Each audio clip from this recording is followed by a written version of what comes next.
ತೇಜ್ ಪ್ರಭು ನ್ಯೂಸ್ಗೆ ಸ್ವಾಗತ.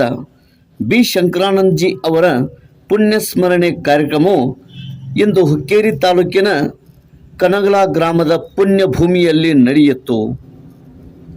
ಅವರು ಹಾಕಿಕೊಟ್ಟಂಥ ಅನೇಕ ಸವಿ ನೆನಪಿನಲ್ಲಿ ಪ್ರಾಮಾಣಿಕ ದೇಶಾಭಿಮಾನಿ, ಚಿಂತನಶೀಲ ಮತ್ತು ಸಂವೇದನಶೀಲ ವ್ಯಕ್ತಿತ್ವದ ಸಮಾಜ ಚಿಂತಕ, ಅಗಣಿತ ವ್ಯಕ್ತಿಗಳಿಗೆ ರಾಜಕೀಯ ಗುರು ಆಗಿರುವ ಬಿ ಶಂಕರಾನಂದಜಿ ಅವರಿಗೆ ಭಾವಪೂರ್ಣ ಶ್ರದ್ಧಾಂಜಲಿ. ಇಂದು ಈ ಕಾರ್ಯಕ್ರಮ ಕಣಗಲದಲ್ಲಿ ಜರುಗಿತು. ಈ ಕಾರ್ಯಕ್ರಮದ ದಿವ್ಯ ಸಾನ್ನಿಧ್ಯವನ್ನು ಶ್ರೀಮನ್ ನಿರಂಜನ ಪ್ರಣವ್ ಸ್ವರೂಪಿ ಪರಮ ಪೂಜ್ಯ ಶ್ರೀ ಶಿವಲಿಂಗೇಶ್ವರ ಮಹಾಸ್ವಾಮಿಗಳು, ಜಗದ್ಗುರು ದುರುಂಡೇಶ್ವರ ಸಿದ್ಧ ಸಂಸ್ಥಾನ ಮಠ ನಡೆಸೋಸಿ ಇವರು ವಹಿಸಿದ್ದರು. ಅದೇ ರೀತಿ ಬಿ ಶಂಕರಾನಂದಜಿ ಅವರ ಕುಟುಂಬಸ್ಥರು ಕೂಡ ಈ ಕಾರ್ಯಕ್ರಮದಲ್ಲಿ ಪಾಲ್ಗೊಂಡಿದ್ದರು. ಅನೇಕ ಗಣ್ಯಮಾನ್ಯರು, ಕನಗಲ ಗ್ರಾಮಸ್ಥರು ಹಾಗೂ ಅನೇಕ ಬಿ ಶಂಕರಾನಂದಜಿ ಅವರ ಅಭಿಮಾನಿಗಳು ಈ ಕಾರ್ಯಕ್ರಮದಲ್ಲಿ ಪಾಲ್ಗೊಂಡಿದ್ದರು. ತೇಜ್ ಪ್ರಭು ನ್ಯೂಸ್, कनगला. 9 ऑक्टोबरला मी फॅक्टरीच्या मेन गेटवर शंकरानंद नगर हा फोटो होता. त्याप्रमाणे बोर्ड नाही लावला तर या ठिकाणी मी आज तुम्हाला कालावधी देतो असं म्हणून मी त्या ठिकाणी स्वतः निवेदन देऊन आलोय. या निवेदनाचा प्रेमी लोकांनी फॅक्टरी होण्यासाठी तेव्हा शंकरानंद प्रेमी, दलित प्रेमी नाव निवेदनला पण त्या समाजाचा नेता जलाल खान पठाण एका माझ्यासोबत होऊन आम्ही दोघांनी जाऊन की त्या ठिकाणी त्या दिवशी निवेदन देताना ಭಾರತ ಮುಂದೆ ಏನು ಆಗಬೇಕು ಅನ್ನೋ ಯೋಜನೆಗಳನ್ನ ತಯಾರು ಮಾಡುವಂತ ಒಂದು ಕಾಲ ಇತ್ತು. ನೆಹರೂರವರ ಕಾಲ, ಇಂದಿರಾ ಗಾಂಧಿಯವರ ಕಾಲ ಅಂತ ಹೇಳಿದ್ರೆ ಮುಂದೆ ನಮ್ಮ ಭಾರತ ಏನಾಗಬೇಕಾಗಿದೆ, ಯುವಕರಿಗೆ ಏನಾಗಬೇಕು, ಏನೇನಾಗಬೇಕು, ಫ್ಯಾಕ್ಟ್ರಿಯಲ್ಲಿ ಏನು ಬರಬೇಕು, ವಿದ್ಯೆಯಲ್ಲಿ ಏನು ಬರಬೇಕು, ಅವೆಲ್ಲವನ್ನ ಬರೆದಿಡ್ತಕ್ಕಂಥ ಒಂದು ಕಾಲ ಅದೆಲ್ಲ. ಅಂಥವನ್ನ ನಾವು ಹುಡುಕಿ ತೆಗೆಯುವಂಥ ಒಂದು ವ್ಯವಸ್ಥೆ ಮಾಡಿದರೆ ಮುಂದಿನ ರಾಜಕಾರಣಿಗಳಿಗೆ, ಮುಂದಿನ ಯುವಕರಿಗೆ ಅದೊಂದು ಒಳ್ಳೆ ಮಾರ್ಗದರ್ಶನವಾಗಿ ಸಿಗತಕ್ಕಂಥ ಒಂದು ಒಳ್ಳೆಯ ಪುಸ್ತಕ ಅದು. ಇಂಥವು ಕೆಲವೊಂದು ಕಡೆ ಭಾಳ ಬಂದಿಲ್ಲ ಅಂತಲ್ಲ, ಕೆಲವೊಂದು ಲೈಬ್ರರಿಗಳಲ್ಲಿ ಇರ್ತಾ. ಅದೇನು ಸಮಿತಿ ಅದು ಮಾಡಿದ್ರೆ ಲೈಬ್ರರಿಗಳಲ್ಲಿ ಹೋಗಿ ನೋಡಿದ್ರೆ ಇಂಥ ಒಂದು ಗ್ರಂಥಗಳು, ಅಭಿನಂದನಾ ಗ್ರಂಥಗಳು ಬಂದಿರ್ತಾವೆ. ಅದರಲ್ಲಿ ಭಾಗಗಳನ್ನು ಮಾಡಿ ವ್ಯವಸ್ಥಿತವಾಗಿ ರಾಜಕಾರಣ ಒಂದು ಭಾಗ, ಅವರು ಕೆಲಸ ಮಾಡಿದ್ದು ಒಂದು ಭಾಗ, ಆಮೇಲೆ ಜನರ ಸಂದರ್ಶನ ಒಂದು ಭಾಗ, ಇವೆಲ್ಲ ಮಾಡಿದರೆ ಮುಂದಿನ ಪೀಳಿಗೆಗೆ ನಮಗೊಂದು ಹಿಂದಣ ಹೆಜ್ಜೆಯನ್ನು ಅರಿಯದೆ ಮುಂದಣ ಹೆಜ್ಜೆಯನ್ನು ಇಡುವುದು ಕಷ್ಟವಯ್ಯ ಅಂತ ಒಂದು ಕಡೆ ಬರೀತಾರೆ. ಈಗ ಯಾಕೆ ಬಹಳ ನೋವುಗಳನ್ನು ಅನುಭವಿಸ್ತೀವಿ ಅಂತಂತ ಹೇಳಿದರೆ, ಆ ಕಾಲಕ್ಕೆ ಅವ್ರು ಏನಾಗದಿ ಕಾಯ್ದೆ ಒಳಗೆ ಹೆಜ್ಜೆಯನ್ನು ಇಡತಕ್ಕಂಥ ಕೆಲಸವನ್ನು ಮಾಡ್ತಿದ್ರು ಅವರೆಲ್ಲ.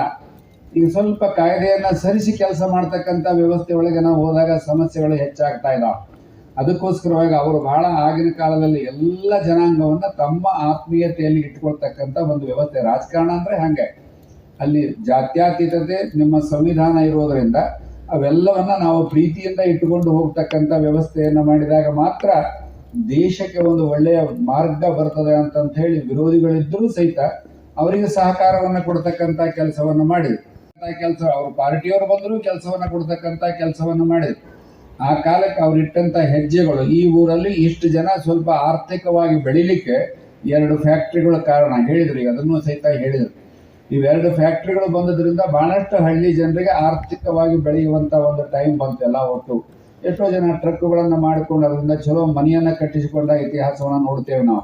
ಅಂದರೆ ಒಬ್ಬ ವ್ಯಕ್ತಿ ಮನಸ್ಸು ಮಾಡಿದರೆ, ಅಧಿಕಾರದಲ್ಲಿದ್ದಾಗ ಮನಸ್ಸು ಮಾಡಿದರೆ ಏನು ಮಾಡಬಹುದು ಅನ್ನೋದಕ್ಕೆ ಶಂಕರಾನಂದ್ರೆ ಒಂದು ಉದಾಹರಣೆ. ಮತ್ತೊಂದೇನು ಉದಾಹರಣೆ ನಾವು ತೆಗೆದುಕೊಳ್ಳೋದು ಬೇಕಾಗಿಲ್ಲ. ಅವರ ಜೀವನವೇ ಒಂದು ಉದಾಹರಣೆ. ಅವರ ಹಿಂದೆ ಇದ್ದಂಥವ್ರನ್ನೆಲ್ಲರನ್ನೂ ಕ್ರೋಢೀಕರಿಸಿ ಕೆಲಸವನ್ನು ನಾವು ಮಾಡಿದಾಗ ಅದಕ್ಕೊಂದು ಒಳ್ಳೆಯ ಶಕ್ತಿ ಬರ್ತದೆ, ಇತಿಹಾಸದಲ್ಲಿ ಉಳಿತದೆ. ಮತ್ತವರು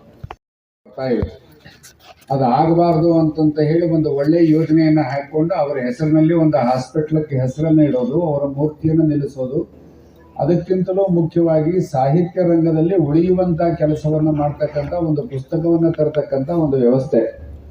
ಯಾಕೆ ಅಂತಂತ ಹೇಳಿದರೆ, ಈ ಪುಸ್ತಕಗಳು ಯಾಕೆ ಬೇಕು ಅಂದರೆ ಮುಂದಿನ ಪೀಳಿಗೆ ಓದುವವರಿಗೆ ಅದು ಬಹಳ ಅವಶ್ಯಕತೆ ಇರ್ತದೆ. ಆಗಿನ ಕಾಲಕ್ಕೆ ಇಷ್ಟು ವ್ಯವಸ್ಥೆಗಳಿದ್ದಿಲ್ಲ, ಇಷ್ಟು ರೋಡುಗಳಿದ್ದಿಲ್ಲ, ಇಷ್ಟು ಪೋಲುಗಳಿದ್ದಿಲ್ಲ. ಅಂಥ ಒಂದು ಕಾಲದಲ್ಲಿ ಸುಮಾರು ಇಲ್ಲಿ 35 ವರ್ಷ ಭಾರತದ ಇವರು ರಾಜಕಾರಣಿಗಳಾಗಿ, ಭಾರತದ ಮಂತ್ರಿಗಳಾಗಿ ಎಷ್ಟು ವರ್ಷ ಕೆಲಸ ಮಾಡಿದ್ರು ಅನ್ನೋದನ್ನ ಅದು ಸಿಗಬೇಕಾದ್ರೆ ಸ್ವಲ್ಪ ಪಾರ್ಲಿಮೆಂಟ್ ಝೀರೋ ಆಗಬೇಕು ಅಂತ ಅವ್ರದ್ದು ಒಂದು ವಿಚಾರ ಇತ್ತು. ಅದನ್ನು ಮಾಡಿ ತೋರಿಸಿದ್ದಾರೆ. ಪೋಲಿಯೋ ಮುಕ್ತ ಭಾರತ ಅದು ಅವ್ರದ್ದು ವಿಚಾರ ಇತ್ತು. ಅದು ಈಗ ಆಗಿದೆ. ಸೊ ಅದು ಒಂದೇ ಒಂದು ಎಕ್ಸಾಂಪಲ್ಲು. ಅದೇ ರೀತಿಯಾಗಿ ಬರ್ತದೆ. ಹಲವಾರು ಕೆಲಸಗಳನ್ನು ಮಾಡಿದ್ದಾರೆ. ವಿಶ್ವಸಂಸ್ಥೆಯಿಂದ ಅವರು ಒಂದು ಇಂದಿರಾ ಗಾಂಧಿ ಅವರಿಗೆ ಒಂದು ಪ್ರಶಸ್ತಿಯನ್ನು ಕೊಡಿಸಿದರು. ಪಾಪ್ಯುಲೇಷನ್ ಕಂಟ್ರೋಲ್, ಜನ ನಿಯಂತ್ರಣ ಕಾರ್ಯಕ್ರಮವನ್ನು ಅತ್ಯಂತ ಯಶಸ್ವಿಯಾಗಿ ಅವರು ನಿರ್ವಹಿಸಿ ಜಗತ್ತಿನಲ್ಲಿಯೇ ಭಾರತದ ಹೆಸರನ್ನು ಮುಂದೆ ತಂದು ವಿಶ್ವಸಂಸ್ಥೆಯ ಕಡೆಯಿಂದ ಇಂದಿರಾಜಿಯವರಿಗೆ ಒಂದು ಪ್ರಶಸ್ತಿಯನ್ನು ಕೊಡಿಸಿದರು.